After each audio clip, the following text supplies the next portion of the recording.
Boa noite. Boa noite. Sejam bem-vindos a mais uma edição do Jornal Selma. Hoje nós iremos fazer uma pequena viagem no tempo, mais precisamente no século XIX, para compreender um pouco da entrada do jornalismo na sua maioridade. Vejamos alguns dos grandes traços caracterizadores do século XIX nas sociedades ocidentais.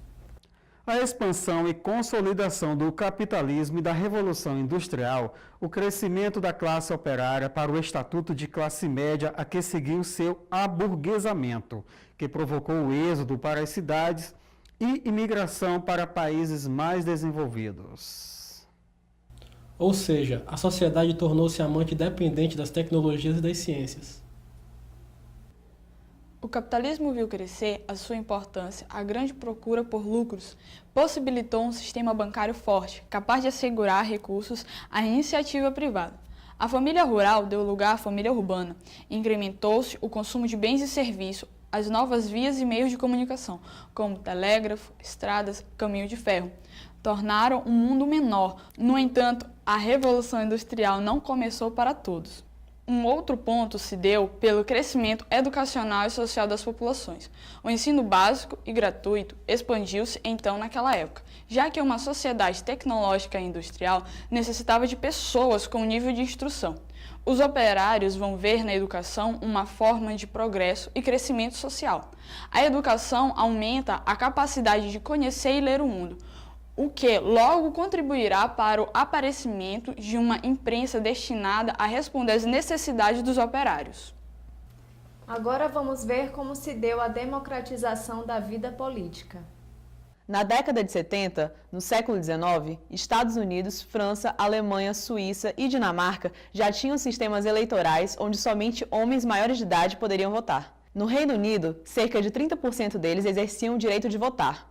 A democratização da vida política levou as pessoas para a rua para se manifestarem quando seus direitos eram afetados. A desigualdade sexual do direito de voto originou protestos por parte das mulheres, estas que mais tarde iriam alcançar seus objetivos de participação na vida política. Já falamos sobre a democratização política, agora vamos ver como se deram as formações das grandes correntes ideológicas. Primeiro, sucederam-se os conflitos entre liberais e absolutistas que eram amantes do antigo regime, como o completo triunfo dos liberais. Depois, o processo de consolidar os estados e o nacionalismo, que em alguns casos se misturou com o racismo e o antissemitismo, que gerariam muitas guerras do século XIX. Finalmente, a vida do operariado gerou o socialismo, o reformismo e o anarquismo. Imprensa, relações entre jornalismo e política. Podemos dizer que houve duas fases.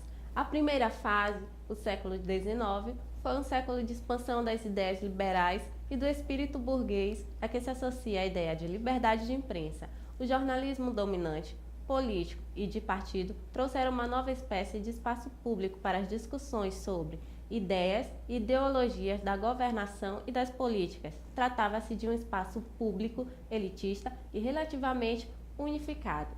Já na segunda fase, os espaços públicos construídos em torno dos diferentes tipos de imprensa foram se expandindo e sendo mais participados, mas também menos racionais e mais emotivos, devido ao gradual crescimento educacional, social e político de operariado e o restante dos cidadãos. Os cidadãos, consumidores, contribuintes e votantes necessitavam de uma imprensa que falasse dos seus problemas e desejos e que desse resposta às suas necessidades informativas. As necessidades sociais de informação criaram condições para o florescimento da imprensa popular noticiosa e da imprensa ilustrada por um lado e da imprensa econômica e comercial por outro.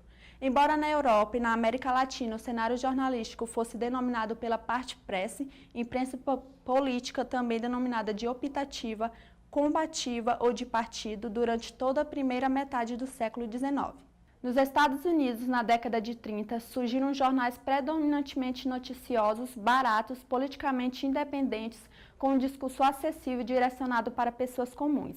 Esses jornais populares, entre o século XVI e XVII, geraram o jornalismo moderno, configuraram-se como um negócio de produção e difusão de notícias escritas de forma simples para serem inclusivamente compreendidas pelos muitos leitores que pagavam a moeda de baixo valor.